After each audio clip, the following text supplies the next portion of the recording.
wouldn't call it a review per se.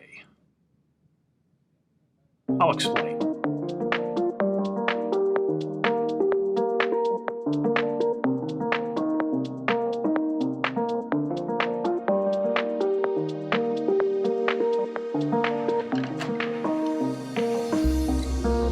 Welcome back, friends. Happy Monday.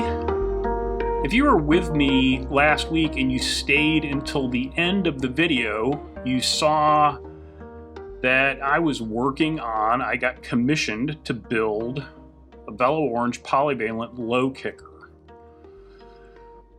And I've essentially completed that. The customer's actually coming tomorrow to check it out and hopefully take it home. But I wanted to give you some thoughts and tell you how I built it, because that seems to be of interest to a lot of you. The customer wanted as much silver as was available. And luckily, Velo Orange has a lot of things in silver, and they had a lot of things in stock, which was helpful. So I started with the wheels. I used a set of their Voyager complete wheels, which on first inspection look pretty nice. Very affordable. The Voyager's got about a 22 millimeter internal width, so it's going to handle your wide tires just fine. It's convertible, so you can run them with quick release skewers or 12 millimeter through axles. Pretty handy. I paired those wheels with some Rene Hurst switchback hill tires in the endurance casing. I like those. I like basically any tire that comes out of the Pan Racer factory, and these are really nice. What else? The Velo Orange wide narrow single crank. A Velo Orange headset, which has something that a handful of companies are doing now, and I've mentioned it before, but the crown race is split, so you really don't even need a tool to set it. I think all seal bearing headsets should be this way. Delightful. Advent X. It's affordable. It works really well, and I planned ahead, I think late last year, and when it became available again, I got like 5 sets. So I had that, which was good, and some Grotac equal brakes. All in all, I mean, I think as far as parts go, a really solid build. And some North Road bars, because the customer doesn't really have any context, and it's my favorite handlebar, so why not start there, right? Velo Orange C-post and a Sella Anatomica saddle, which looks great and hopefully she likes. So that kind of handles the build. Why isn't, MKS pedals, don't forget those. Why isn't it a review?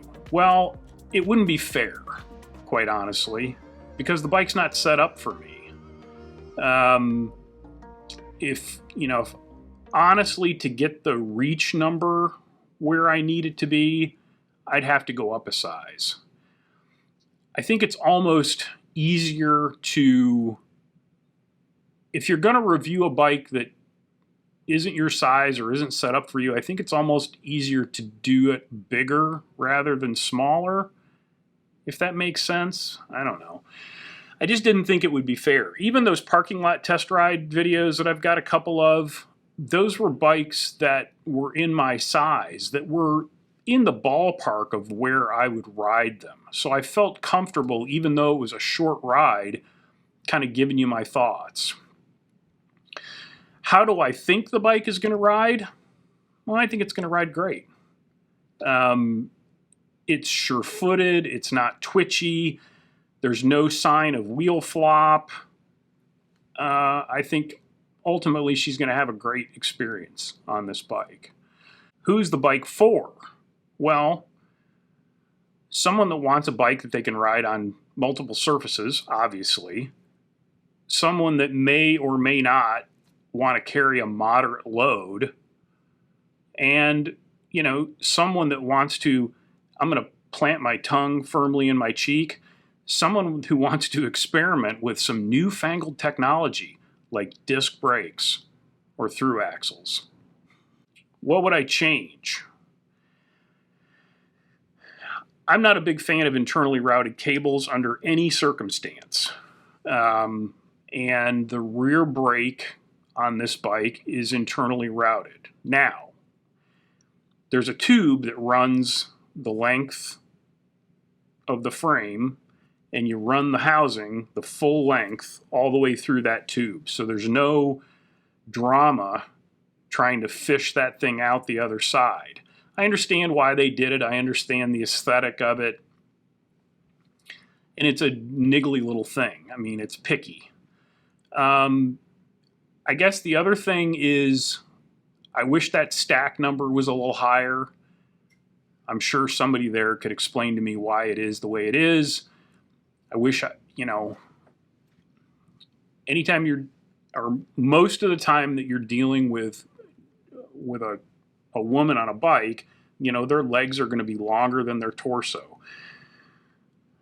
If I had gone up a size, I think the bike would have just been unwieldy. And potentially, you know, then we would have had too much reach. I wish I didn't have to use as many spacers to get the bars up where I think they're going to need to be.